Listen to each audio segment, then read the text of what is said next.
Okay.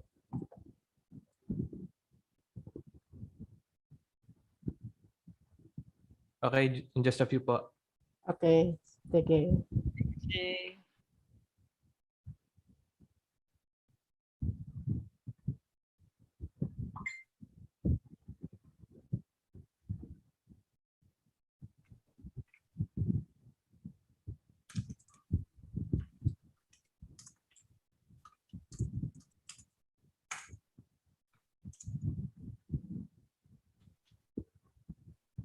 Okay. 1:30.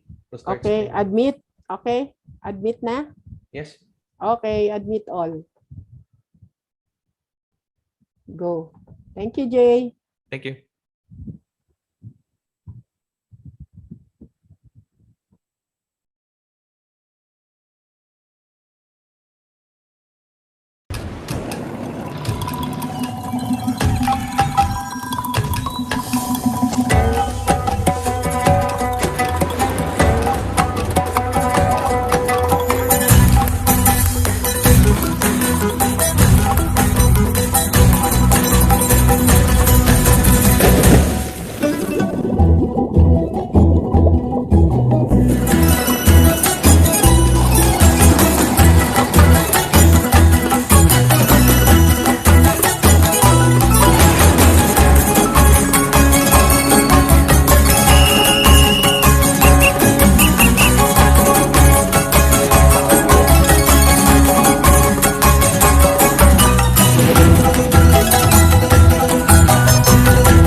Just woke up from the time of my life. It started with a major throwback. Then I got to meet the big shots.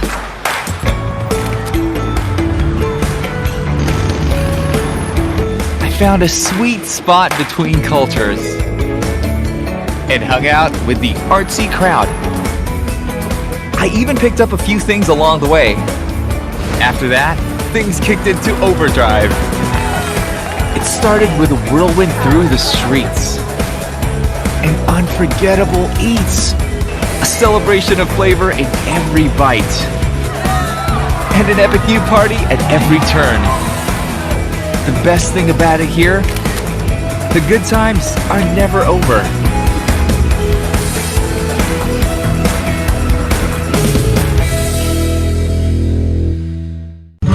I woke up inside an artist's dream.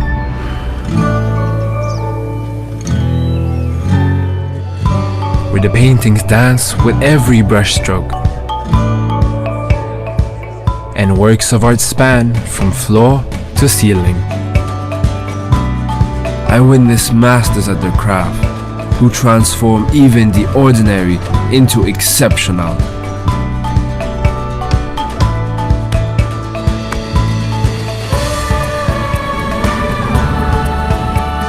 Confections came in more colors than I could imagine,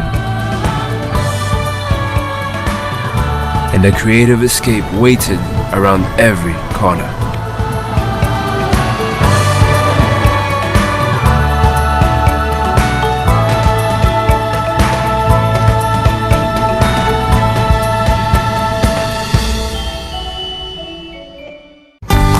Today, I woke up in a historic playground where fun dates back to the 16th century. Things are pretty old school here. Really old school. We get our thrills in a giant sandbox and spend all day playing in the water. Where adventures come by the hundreds. This is a place where time stands absolutely still. But we can never seem to.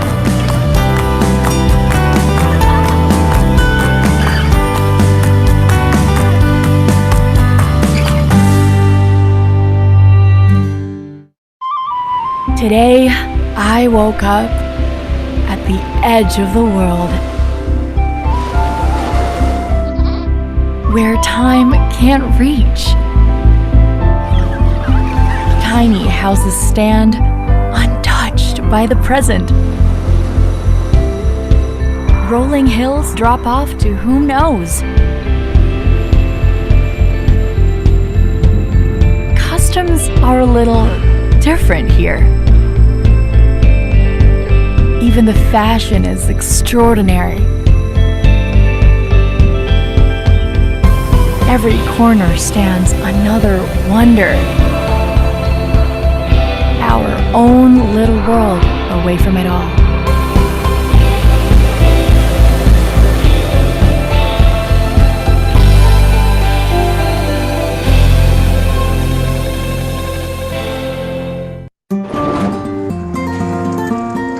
I woke up to my own adventure book, having no idea what was up next.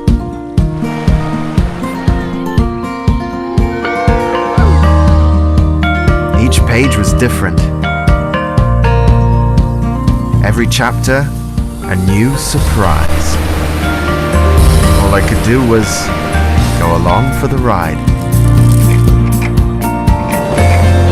Trust my gut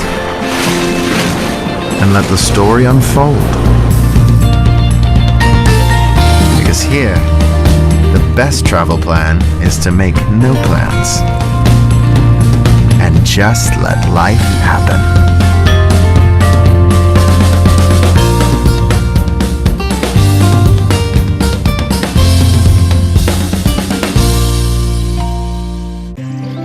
I woke up while nature was sound asleep, so I could marvel at its kingdom. I strolled through its lush gardens and saw every little wonder up close. Here, you can dance with giants, discover a feast for the eyes, and a feast for the appetite. Walls that hold heroes' stories told me of their bravery, while sacred places blessed my journey. I roamed places that stood the test of time, and others that were there since the beginning.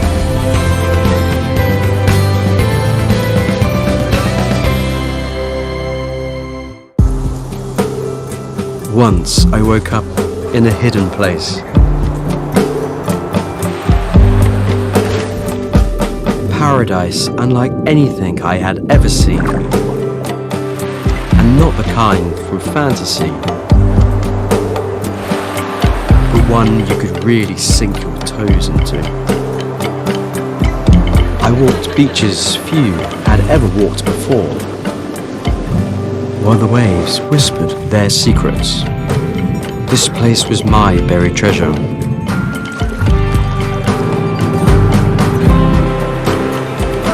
And even though I couldn't stay forever, the story of the islands never leaves me.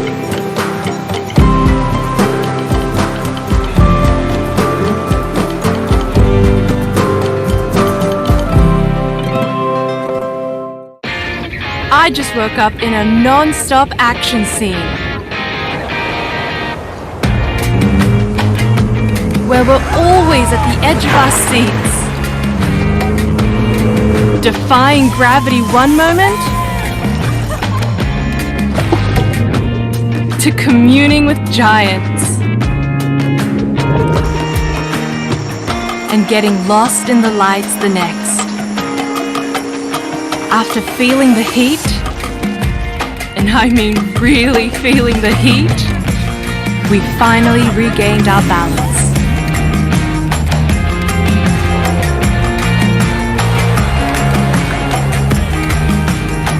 And found our epic finale.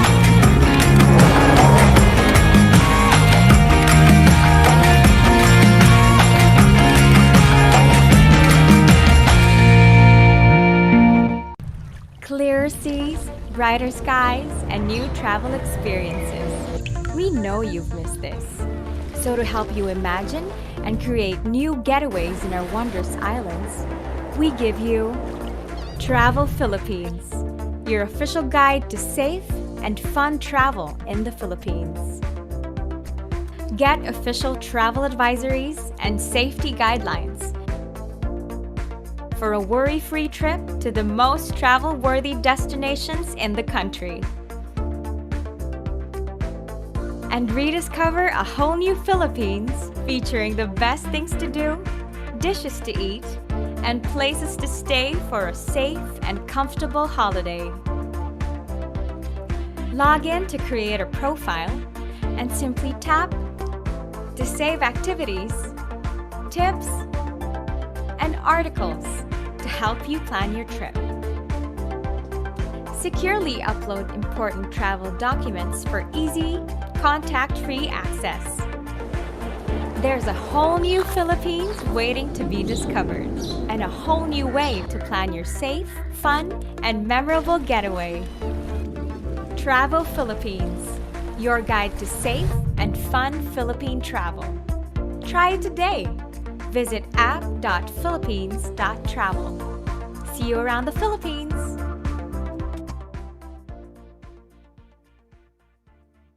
Every day, I wake up to a feast.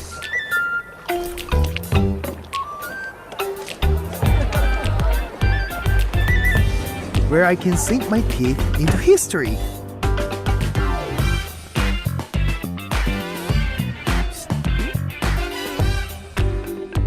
Or shock my taste buds with something new. It's here I learned the color of sweetness, expanded my pantry, and my appetite.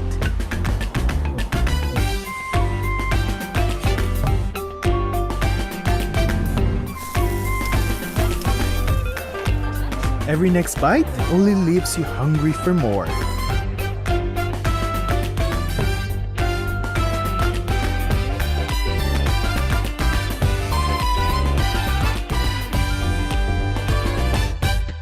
Today, I woke up below the surface,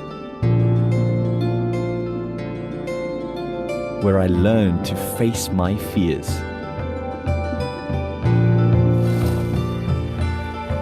and go with the flow.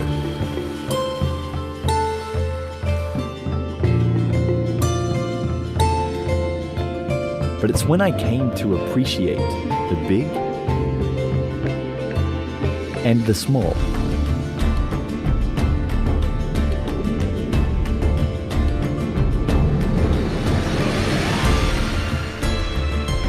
made new friends from all over, and could no longer hide my true colors, that I knew I'd emerged a local. Makalibay, no?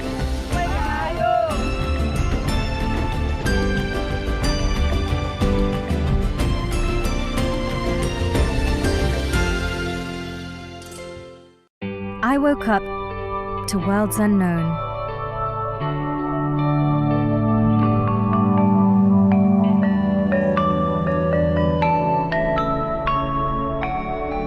Where water is stronger than rock.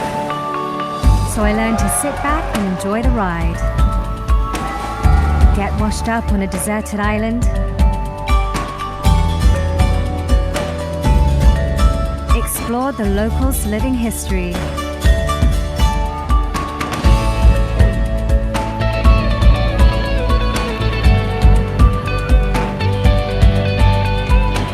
Perhaps even find a hole in the wall.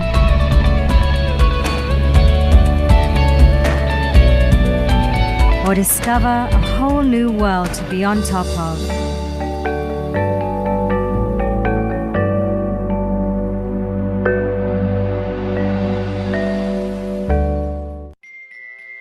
Today I woke up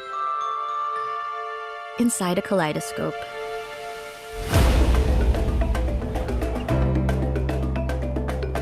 Surrounded by mesmerizing patterns and vibrant shades. Golden colors you can practically taste.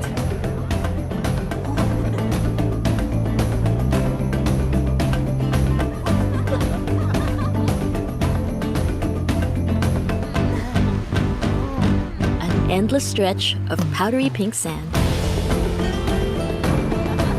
Rainbow vessels riding gentle waves.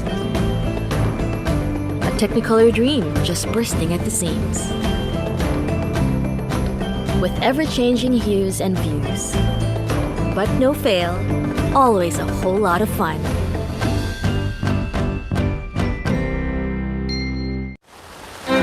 Today, I woke up on a wild ride. Right in the middle of a river.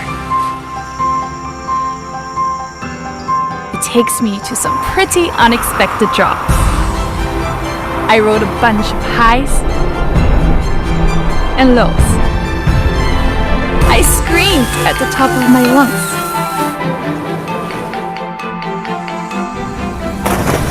Just when I thought it was over, there was another thrill waiting around the corner. And for however long I stay for the ride, it's always an adventure.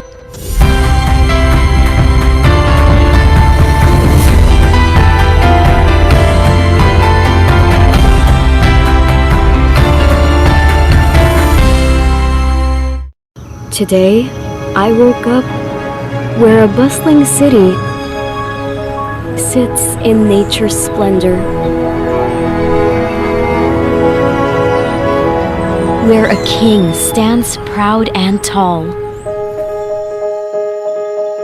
You can really say, sky's the limit. And for every not too far off wonder, every feast to remember, or tranquil escape, it's always magical.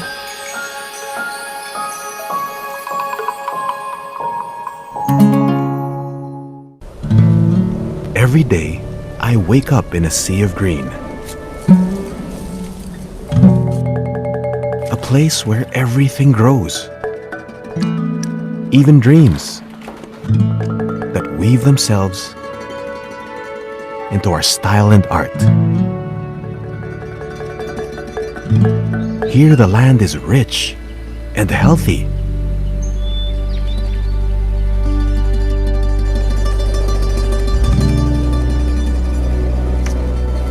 And always happy to give. The people here are connected to the land. And everywhere you look, it shows.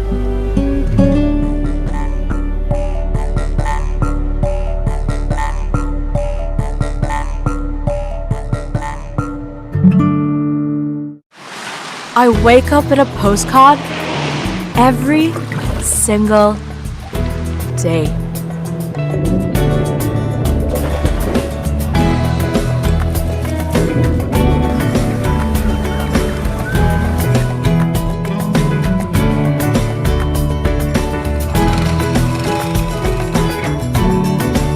Each corner a love letter straight from Cloud9. Scribbled reminders to soak up the sun.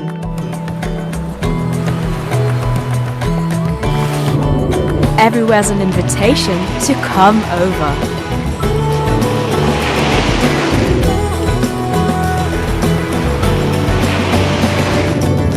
But it's the warmth I find nowhere else that makes me stay.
just woke up from the time of my life. It started with a major throwback. Then I got to meet the big shots.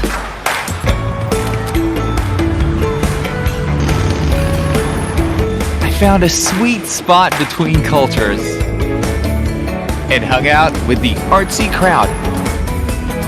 I even picked up a few things along the way. After that, things kicked into overdrive. It started with a whirlwind through the streets, an unforgettable eats, a celebration of flavor in every bite, and an epic new party at every turn. The best thing about it here, the good times are never over.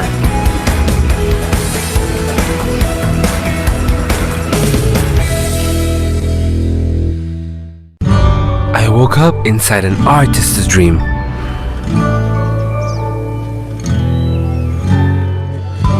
Where the paintings dance with every brushstroke, and works of art span from floor to ceiling. I witness masters at their craft who transform even the ordinary into exceptional.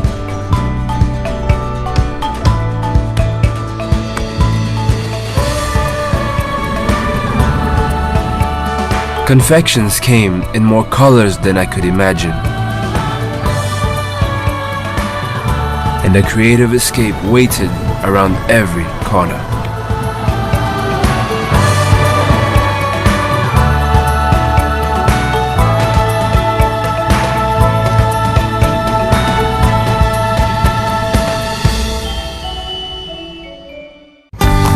Today, I woke up in a historic playground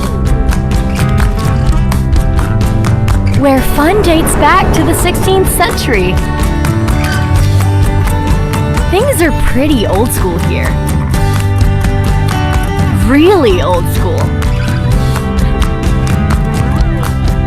We get our thrills in a giant sandbox and spend all day playing in the water, where adventures come by the hundreds. This is a place where time stands absolutely still. But we can never seem to.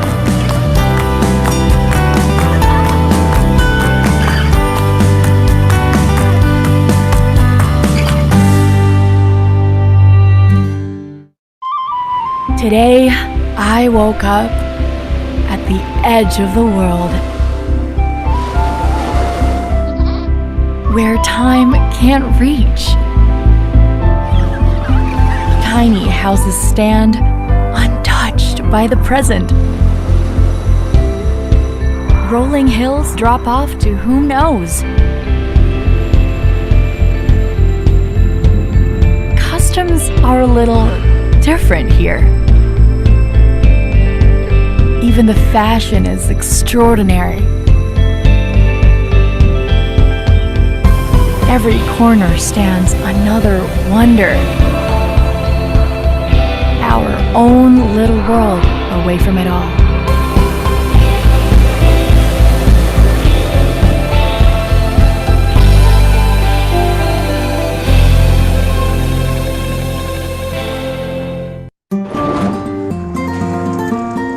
I woke up to my own adventure book, having no idea what was up next.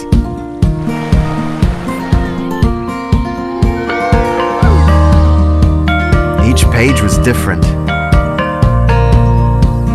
Every chapter, a new surprise.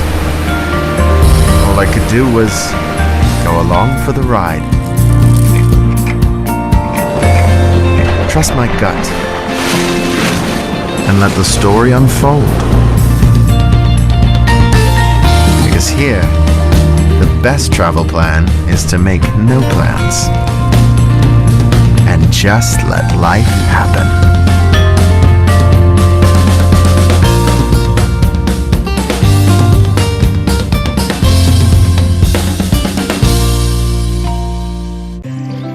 I woke up while nature was sound asleep, so I could marvel at its kingdom. I strolled through its lush gardens and saw every little wonder up close. Here, you can dance with giants, discover a feast for the eyes, and a feast for the appetite. Walls that hold heroes' stories told me of their bravery, while sacred places blessed my journey. I roamed places that stood the test of time, and others that were there since the beginning.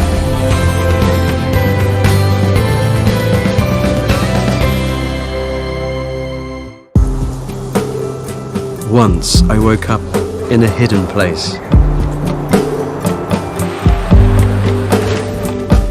Paradise unlike anything I had ever seen, and not the kind from fantasy, but one you could really sink your toes into. I walked beaches few had ever walked before, while the waves whispered their secrets. This place was my buried treasure.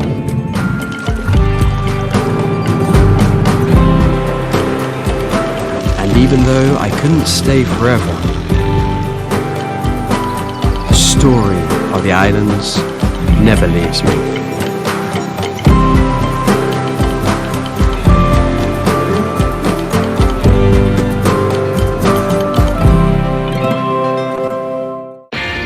I just woke up in a non-stop action scene where we're always at the edge of our seats, defying gravity one moment to communing with giants and getting lost in the lights the next. After feeling the heat, and I mean really feeling the heat, we finally regained our balance.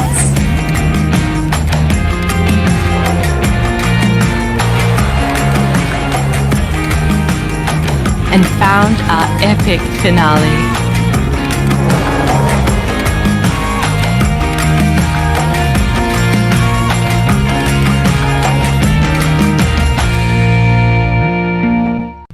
Clearer seas, brighter skies, and new travel experiences. We know you've missed this.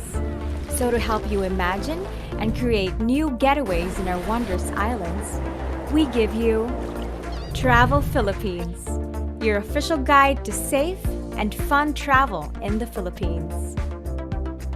Get official travel advisories and safety guidelines for a worry-free trip to the most travel-worthy destinations in the country.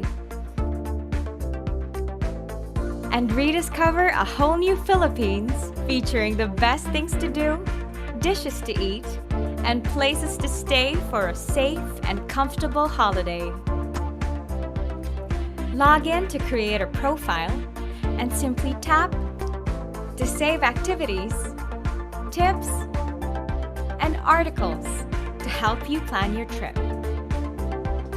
Securely upload important travel documents for easy, contact-free access. There's a whole new Philippines waiting to be discovered, and a whole new way to plan your safe, fun, and memorable getaway. Travel Philippines, your guide to safe and fun Philippine travel. Try it today. Visit app.philippines.travel. See you around the Philippines!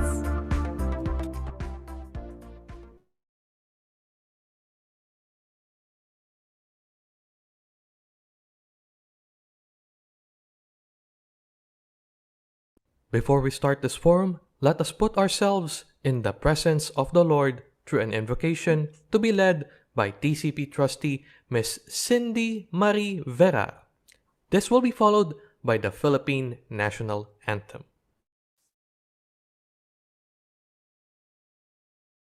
Almighty and loving Father, creator of heaven and earth, we praise you and adore you. You are the King of kings.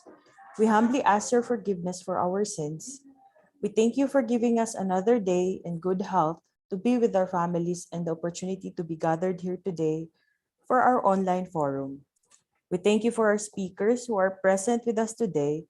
Send us your Holy Spirit to be our guide and give us the wisdom to understand every topic that we are going to discuss. Enlighten our minds and let your love be upon us. May this forum bring success and growth to each of us and our communities. All this we pray through our Lord Jesus Christ, your Son, who lives and reigns with you in the unity of the Holy Spirit, one God, forever and ever. Amen.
Good afternoon, and welcome to the Forum on Labor-Related Pandemic Challenges, presented by the Tourism Congress of the Philippines.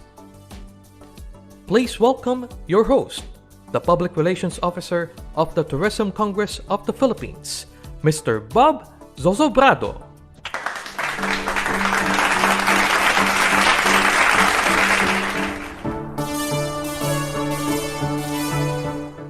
Good afternoon, friends from Luzon, Visayas, and Mindanao. This afternoon is going to be very interesting for all of us because let's face it, this pandemic has wrought havoc on our finances, on our emotions, and in the way we run our business. And that's the reason why a lot of us have opted for closure of our businesses or temporary closure or permanent closure. Some have gone for furloughs of employees and forced vacations, but we want to be sure that we do things right. And this is the reason why the Tourism Congress of the Philippines came up with this forum, which focuses on challenges that we have experienced, labor challenges that we have experienced during this pandemic. And I want to be sure that all of you are aware that you can ask all your questions, write them down in the Q&A box so that we'll make sure that we get to answer every single one of them. And all your doubts, whatever doubts you have in your minds will all be erased. But before we do that, I'd like you to help me welcome the President of the Tourism Congress of the Philippines, Mr. Jose Clemente III.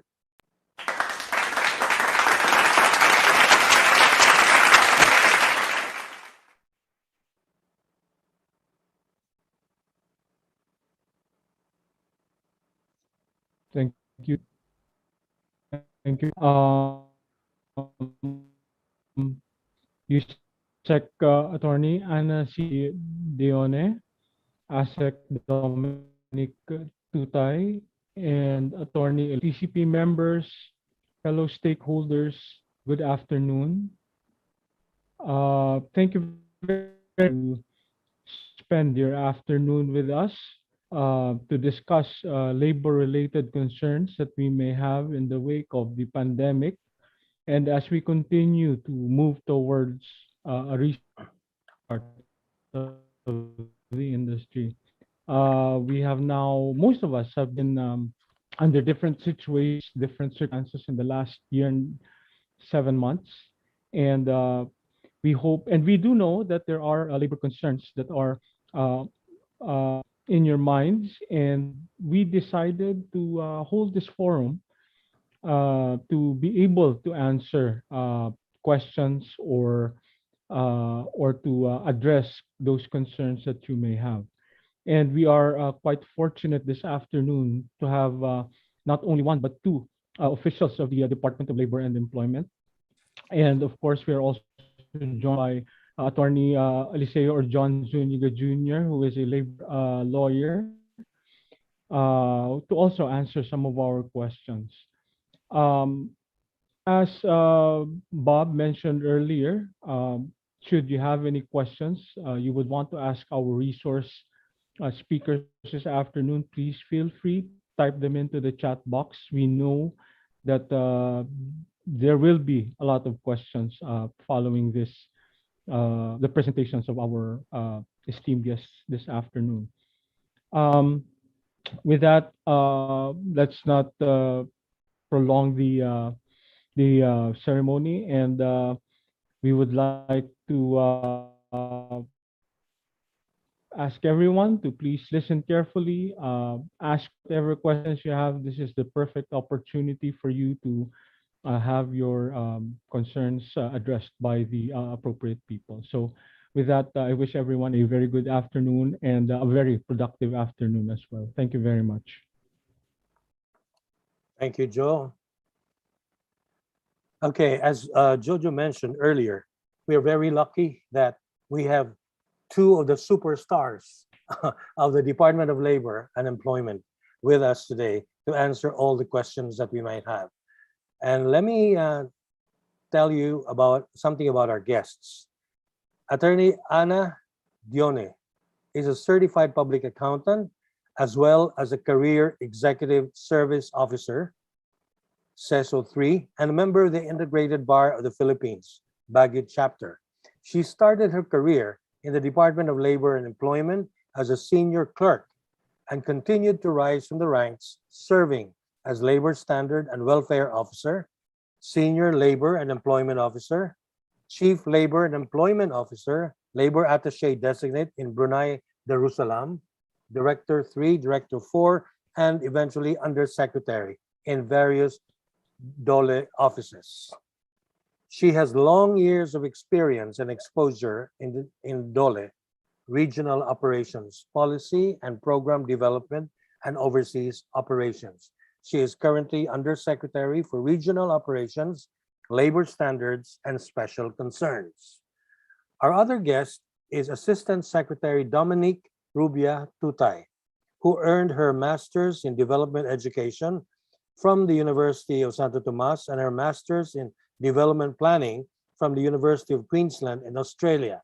She is the concurrent director of the Bureau of Local Employment, which is responsible for promoting full and decent employment through policy and program development. She was also a member of various Philippine delegations negotiating free trade agreements and is currently engaged in measures to mitigate the employment impact of COVID-19, particularly on measures included in the government's National Employment Recovery Strategy for 2021 and 2022. Our event today is different from all the other webinars that we had because we're going to conduct it forum style. We have these two ladies who will be giving us information on labor-related matters, and they will also be, we will also be helped by another friend of ours, Attorney Eliseo Zuniga Jr., who is a UP Political Science and Bachelor of Laws graduate. He is a partner of Kisumbing Torres Law Firm and is head of its Dispute Resolution Practice Group and a member of the Employment Practice Group. He has 20 years of experience advising clients on general employment issues, employee termination, executive compensation, benefits, transfers, and terminations, and general litigation. His practice focuses on commercial and employment litigation, corporate compliance, general dispute resolution, and includes procedures, strategies, and negotiations for employee termination, illegal dismissal, and labor standard cases, retrenchment, redundancy, and downsizing of operations. In other words, Attorney Elisius Zuniga is the expert and can give us good advice. That's why he will proctor this event, and he will be asking, he will read all your questions and maybe digest and assimilate them before he passes them on to our lady guests for today. So ladies and gentlemen, don't forget, write down your questions in the Q&A box, and we'll make sure that we get to read every single one of them. So now I'd like to present to you our friends and our guests from the Department of Labor and Employment, Yusek Jone and Asek Tutay. The virtual stage is yours, ladies.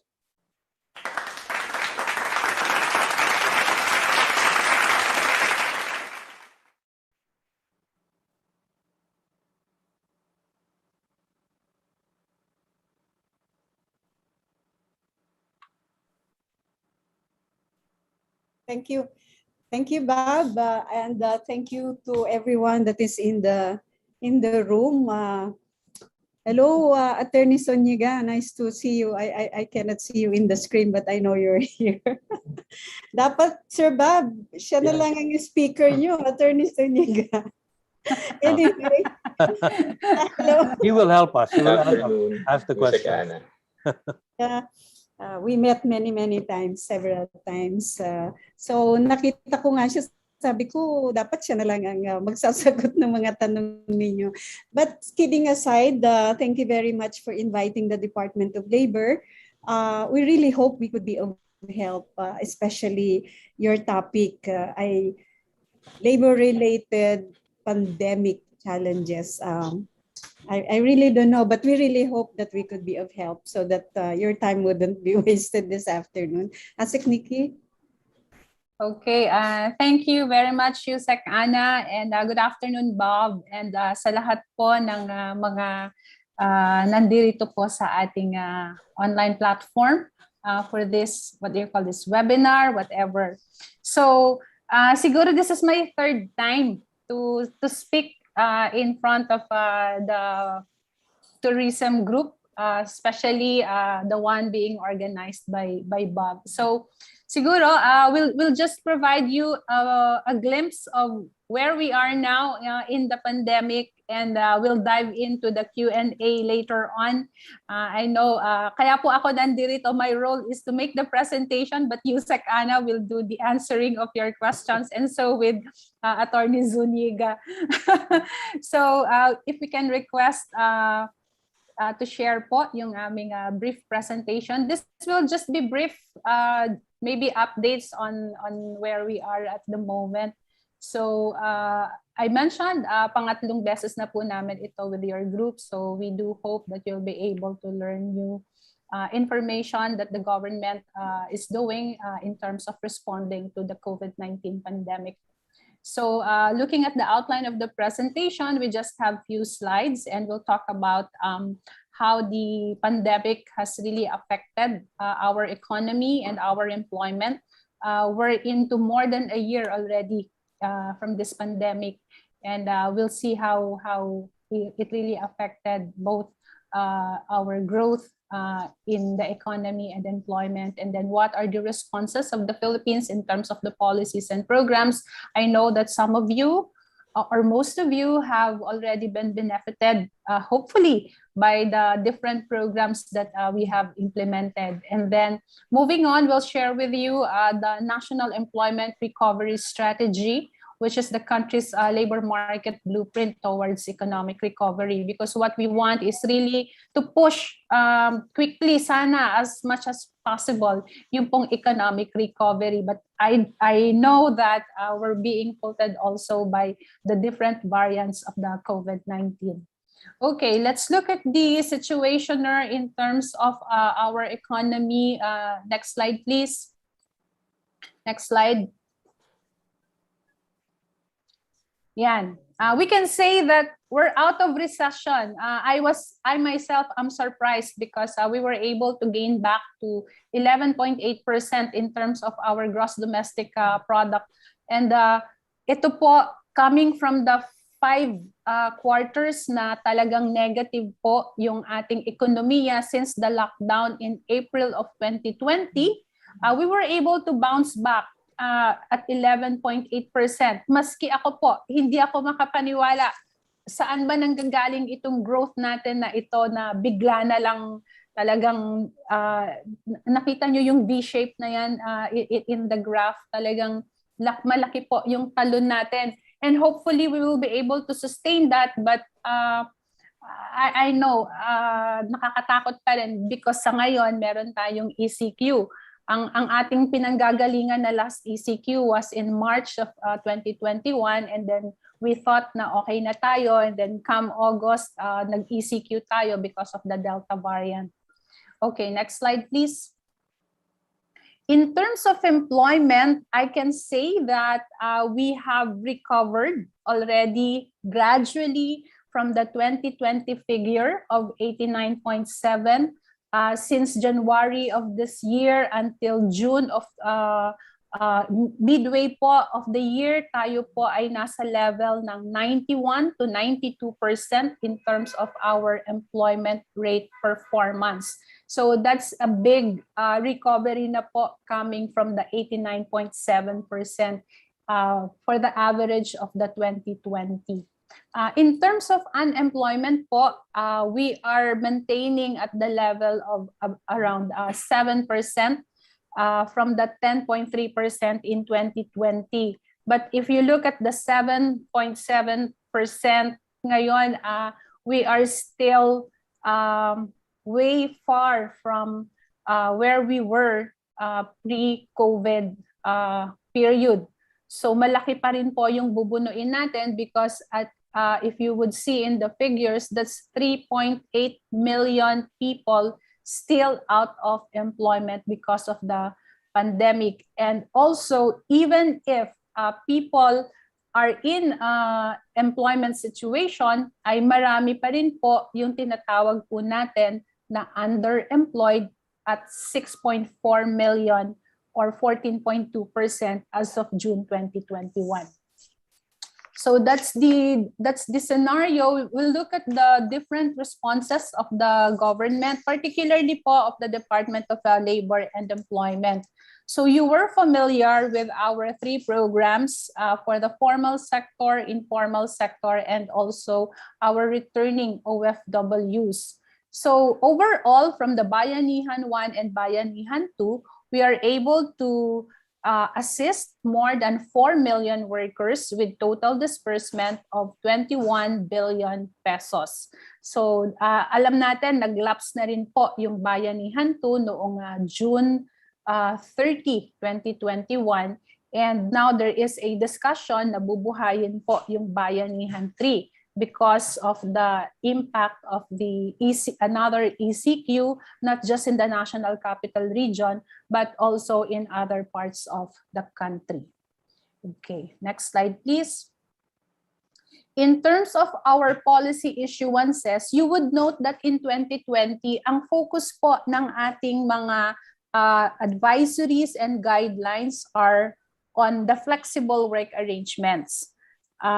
Yun po yung last year kasi nag-a-adjust po yung mga companies, nag-a-adjust po yung mga workers, particularly those who are not in essential sectors or essential industries. For 2021, makikita nyo po na ang ating mga policy issuances deals more on prevention of the COVID-19 in workplaces, and then syempre, maintaining po yung mga minimum health standards and protocols that we have to do, and also yung vaccination, because we believe that yung vaccination po is really a key to recovery from this pandemic. Since po nagkaroon na ng vaccine sa Philippines ng March this year, ito na po yung nagiging focus natin para tuloy-tuloy na po sana yung gradual reopening, gradual and safe reopening of our economy. Next slide, please.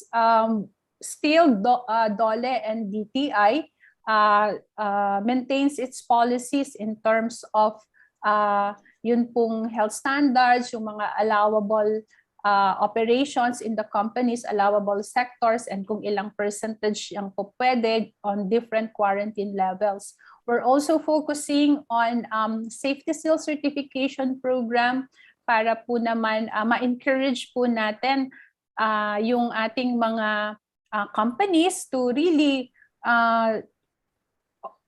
observe yung mga minimum health standards para na rin po we can gain the confidence of our consumers. Kasi kahit na sabihin mong bukas ng GCQ, marami pa rin pong takot sa ating mga kababayan na lumabas because of COVID pandemic. So we emphasized on the safety seal certification program of our establishments.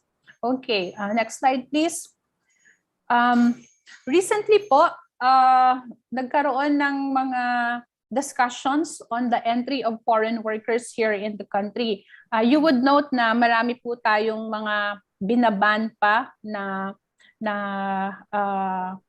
mga galing ibang bansa except for OFWs na for repatriation because the countries where they came from are also being impacted by the COVID-19 pandemic.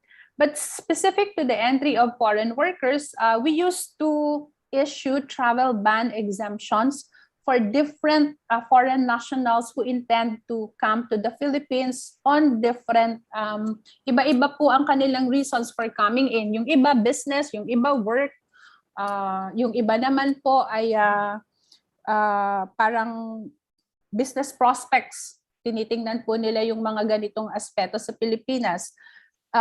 But we have an agreement in the IATF level that yung pong mga papayagan po natin dito sa Pilipinas is really just for work-related entries of the foreign nationals. And therefore, yung pong mga companies who would intend to get the services of foreign nationals, yung Philippine-based companies po, should apply for work visa prior to entry in the country.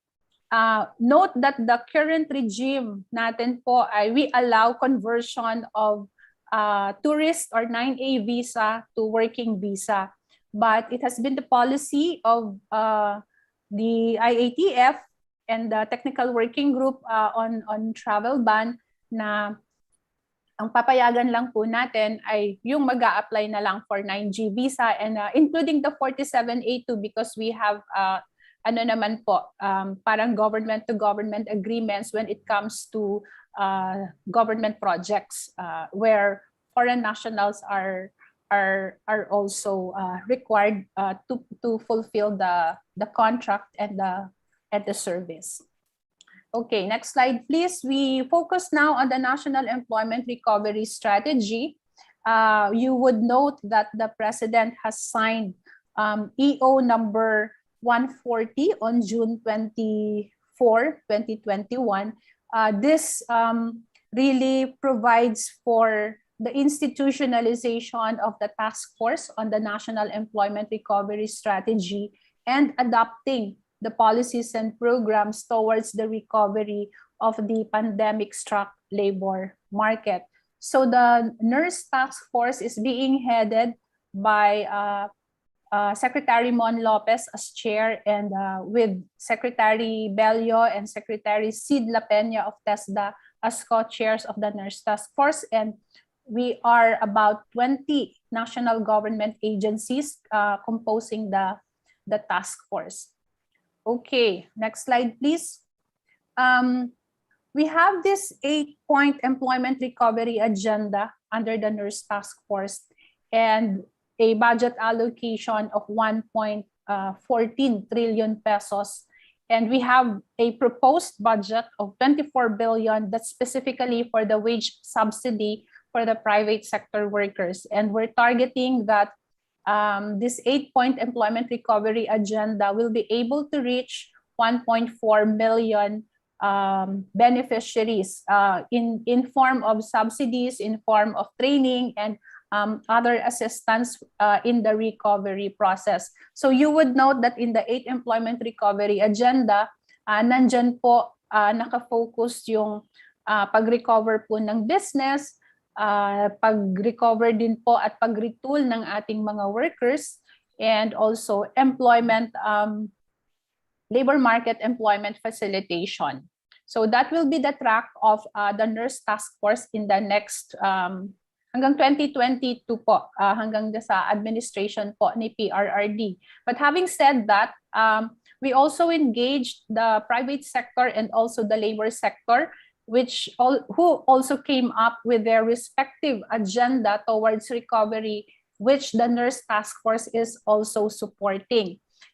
In the agenda of the labor and the employers or the business sector, we took into consideration also the different proposals in the medium and also in the long term, because we know that the pandemic will not stop in 2022. So we really have to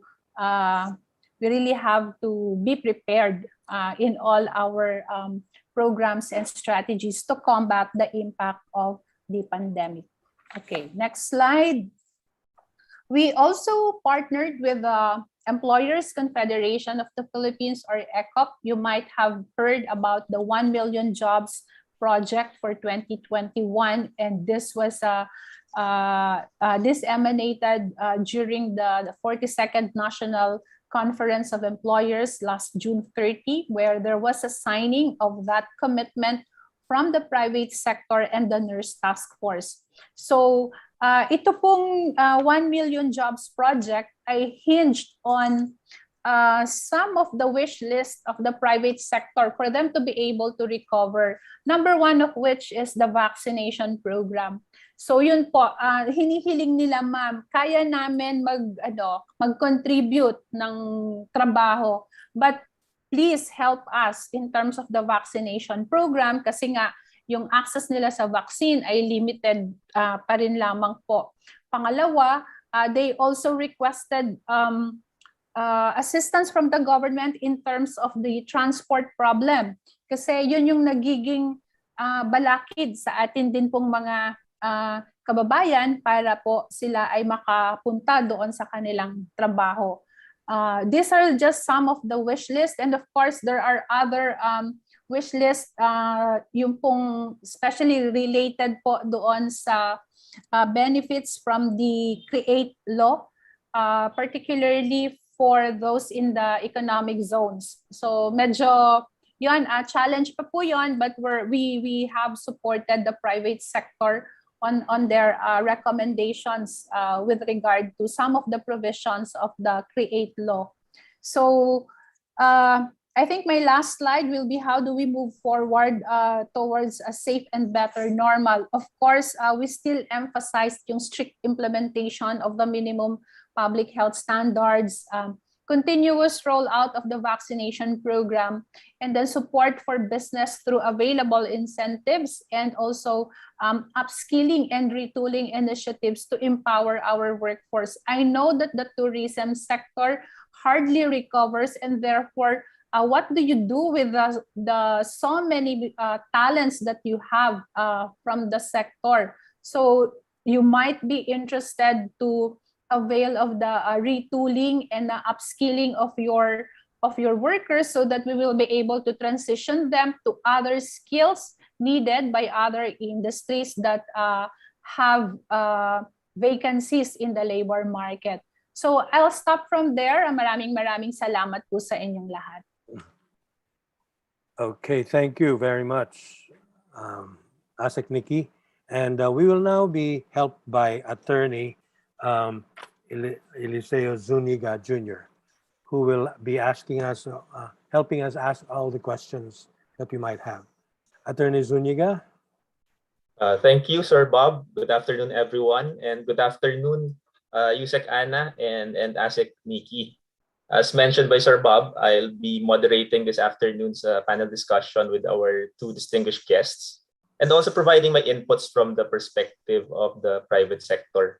Yusek Ana, by the way, what you mentioned earlier, no, that you heard when you heard that I will also be part of the panel, that I might be answering some of the questions or most of the questions. Actually, the feeling is mutual, Yusek Ana, because when I heard that you and Asek Nikki are speaking, I was actually thinking that my job will be easier because I will just be I'll be providing my interpretation of pandemic related regulations, but you and ASIC Nikki will be able to give authoritative responses because you're the ones who are crafting the relevant regulations. Just maybe my first question will be related to the presentation of ASIC Nikki. ASIC Nikki, it's good that you mentioned the 11.8 GDP growth. Ito yata yung parang motto rin nung UP basketball team na nowhere to go but up if we're coming from numbers are quite low. But at least this indicates that we're really heading to the right direction. However, as Nikki, you also mentioned that we are still far from the pre-pandemic conditions, especially if we look at the employment numbers, where around 3.8 million Filipinos remain unemployed, and a number of establishments are still either temporarily closed or only have a skeletal workforce. The question pertains to the promulgation of flexible work arrangements of employers. As you noted, many tourism establishments have remained closed since the start of the pandemic, or at least since the quarantine restrictions were put in place in March 2020. In the provincial destinations, especially, most of those that opened are not in full operation, owing to the fact that, one, there are first no foreign tourists, they're relying on domestic tourism. And second, even domestic tourists are still afraid to travel or are discouraged by the changing quarantine restrictions. So in the meantime, since the employers are unable to employ a full complement, they have adopted the flexible work arrangements that have been advised or encouraged by the Department of Labor, including placing employees on floating status or forced leave. Ang restriction lang po dyan, di ba, yung floating status po and forced leave is just generally based on Supreme Court decisions or provisions of the Labor Code on suspension of operations. It's only up to 6 months. But of course, it's good that the Department of Labor has come up with a department order. I think it's Department Order 215, which allows for an extension of the employee's floating status with the consent of the workers for up to 1 year. Pero I think ang dilemma po ng employers ngayon, some of them have really not been operating since March 2020 or unable to recall back the employees to work after placing the employees on forced leave for more than a year, since March 2020. And also, they are unable to provide separation pay to the employees or to dismiss them for cause. Kasi po, di ba, yung regulations or Supreme Court decisions, pag more than the required period for floating status, the employer is required to dismiss the employees on the ground of redundancy or give them separation pay. Ano po kaya yung pwede nyong ma-advise sa mga employers natin? How to handle this situation wherein the employers are unable to recall the employees back to work, but at the same time, they're in no condition to give separation pay to the employees?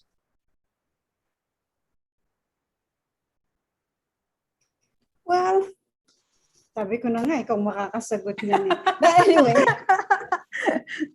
But anyway, yeah, the situation really is that, pero before we answer that, actually, we issued an extension, di ba, of another 6 months for the floating status. But I was observing, I was surprised that it never came up after the 6 months period. That has already expired.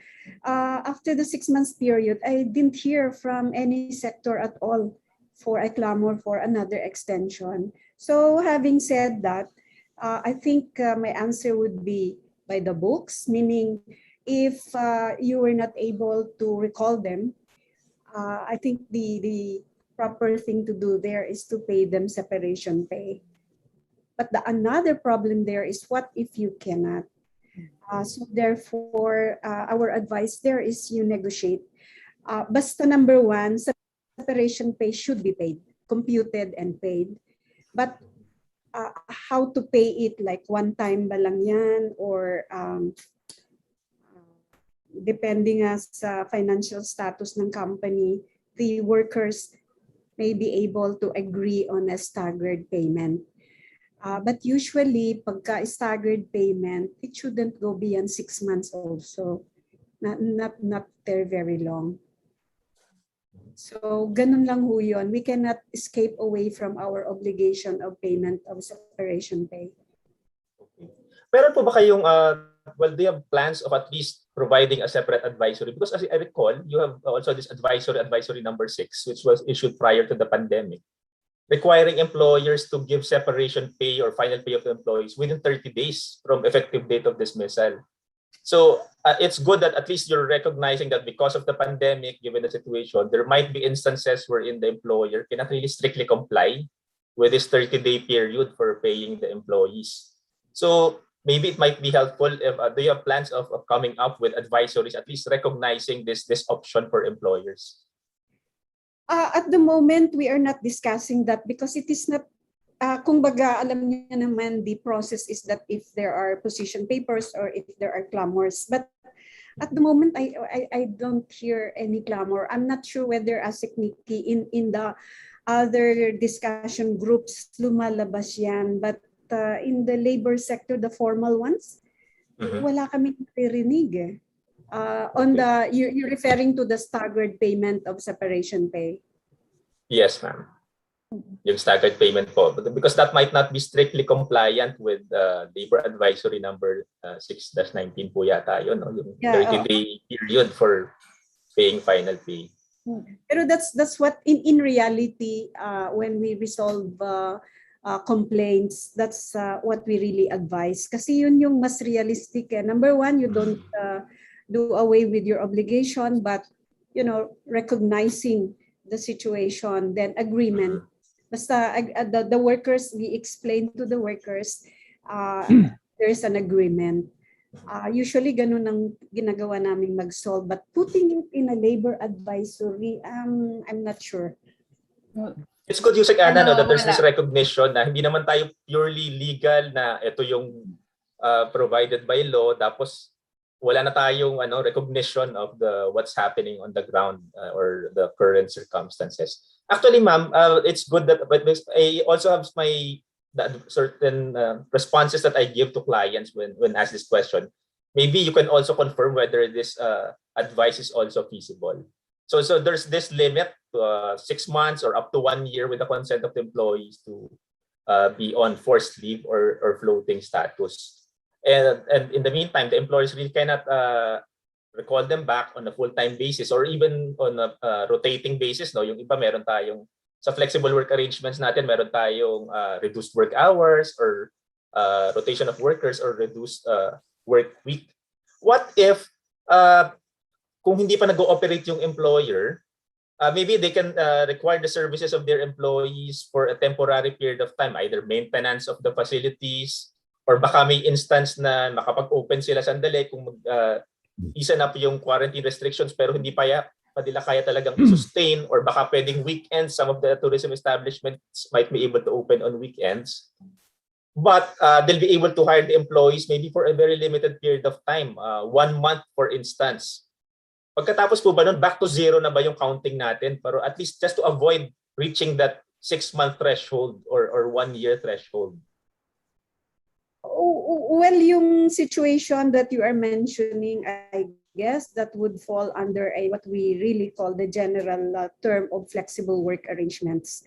That workers are allowed or would be recalled to come to work on a specific date and time just to do specific task also. Kasi nga, ang situation is that the company is not really, fully or partially open. So that still falls under flexible work arrangements. Therefore, you won't count that doon sa loading or situation na up to 6 months lang po yung yung forced leave. So hindi mo na siya counted. Okay. Yeah, I don't think it will fall in that situation. Okay, thank you. Hindi mo siya bibilangin doon.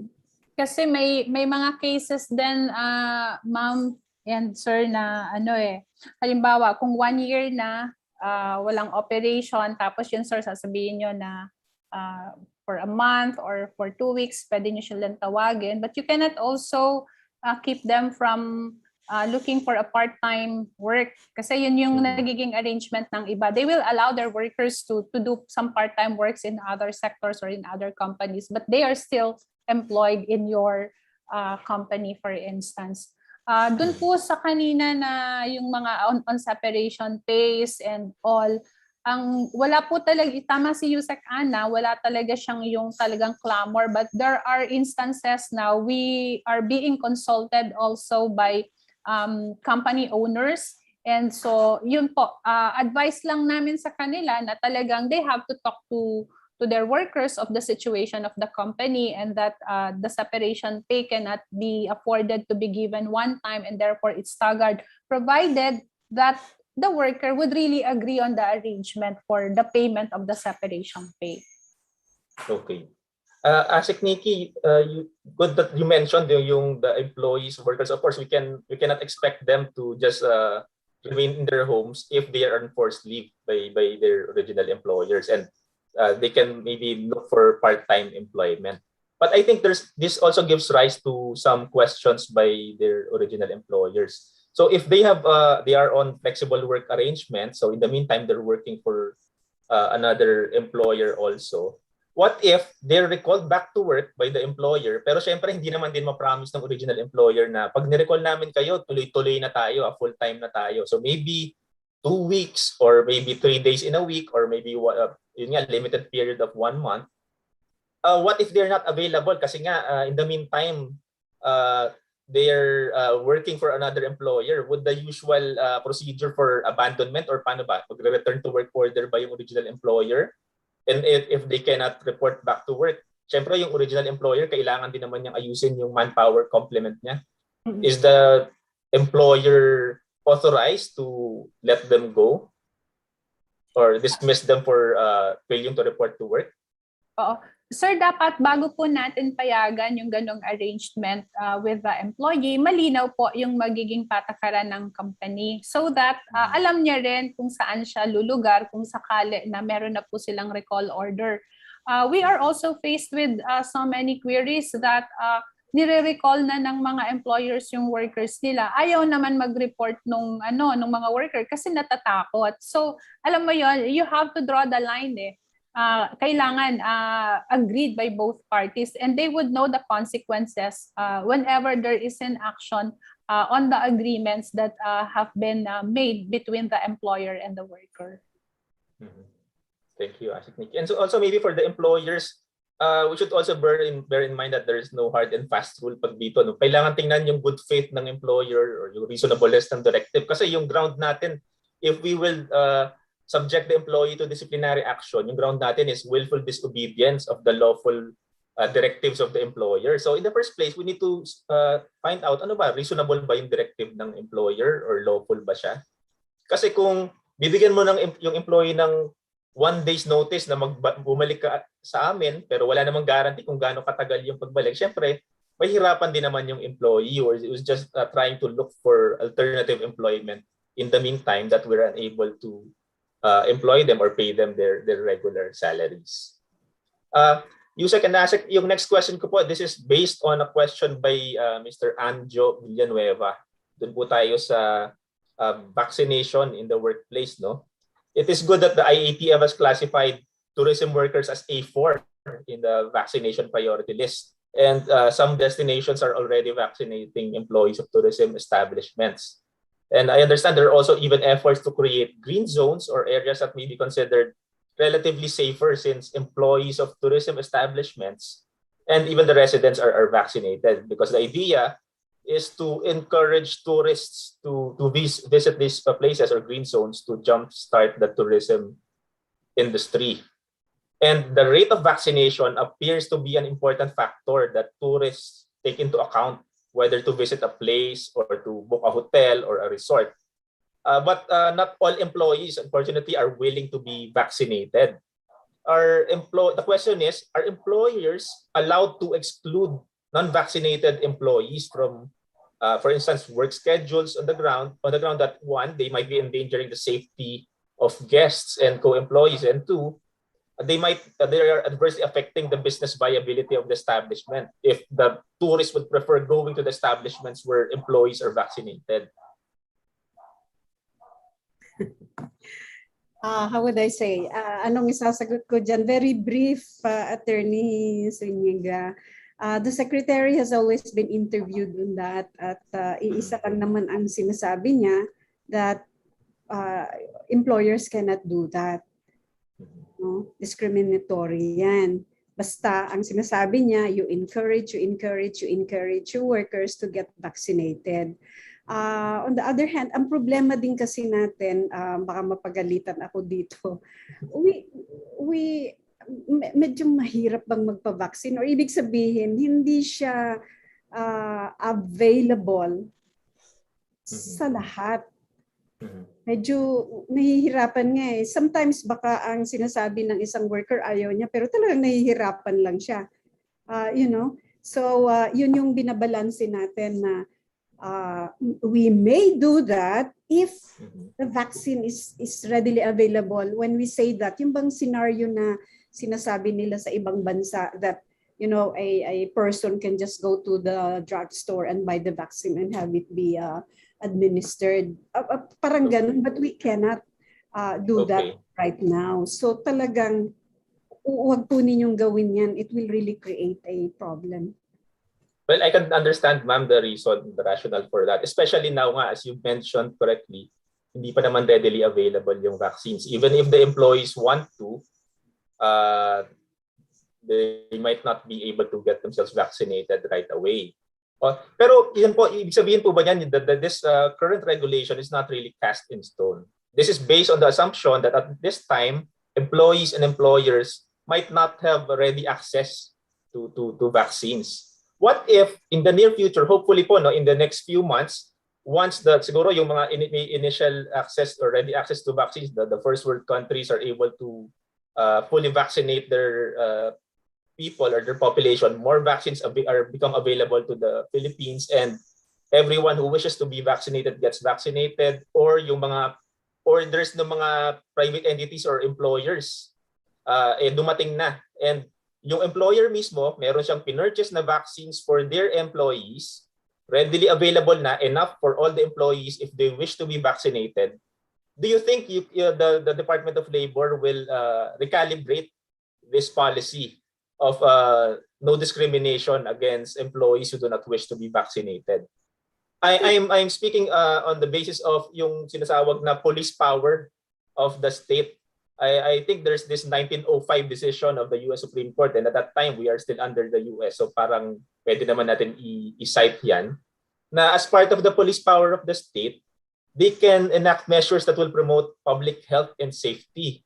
So of course merong right yung mga individuals, constitutional right to be secure in their persons, to decide on what vaccines will be introduced into their respective bodies, pero parang similar po dun yan sa Reproductive Health Act, no? So meron din naman ibang considerations. Ito naman, ang consideration naman to ensure the viability of private establishments, and also the health and safety of their co-employees or guests in ng tourism industry. Do you think that it might be possible to recalibrate this policy in the future?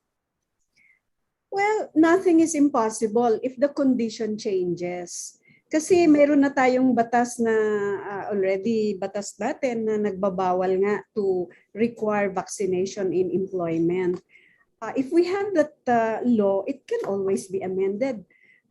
Depende talaga, sir, sa mga nangyayari. Situational talaga yan. So I think my answer is nothing is impossible. Okay, thank you, Yusek.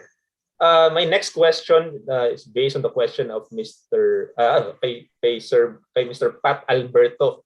I think it's related to yung kanina we discussed yung paano ba yung pag-count nung 6 months, no? If the employees are recalled back to work.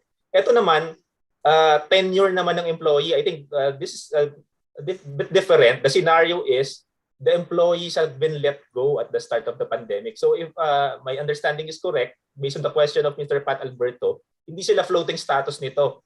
they were really dismissed either on the ground of redundancy or some other authorized cause.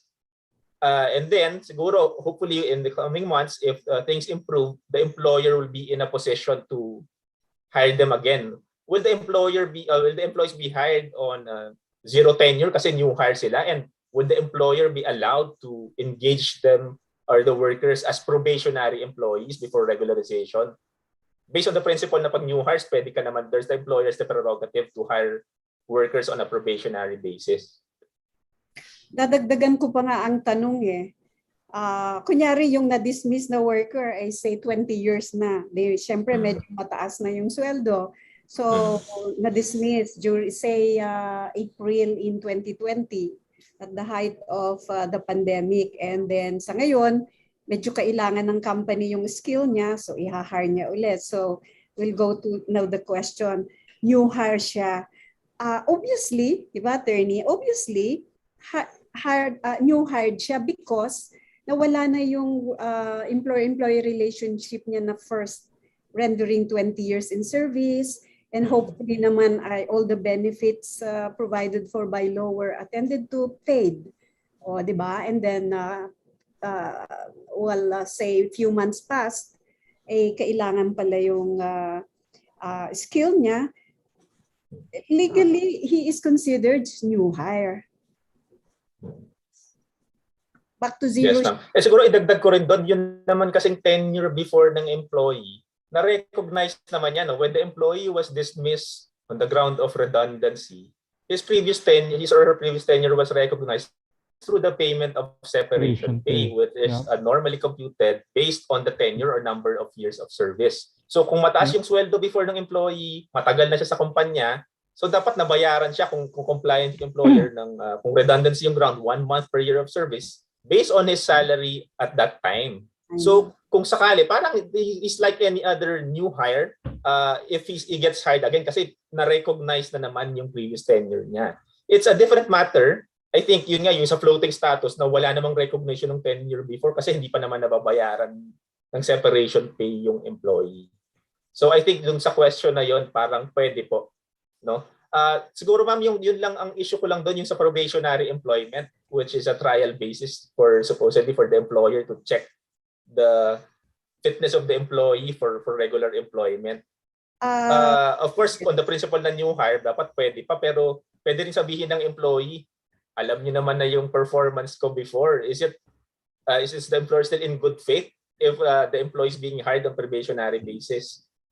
Yes, the purpose of sa second employment niya, the purpose of the probationary employment is no longer there. Kilala na sila, kilala ng company siya Wala na yun. Siguro po ang pwede na lang i-argue ng employer kung medyo iba na yung position or because of the changing conditions, iba yung requirements. So there might be a need again to ascertain the fitness of the employee. Dahil iba yung the way of doing things before would be different now. So there might be different functions also. But I think ultimately it's again test of good faith yan, no?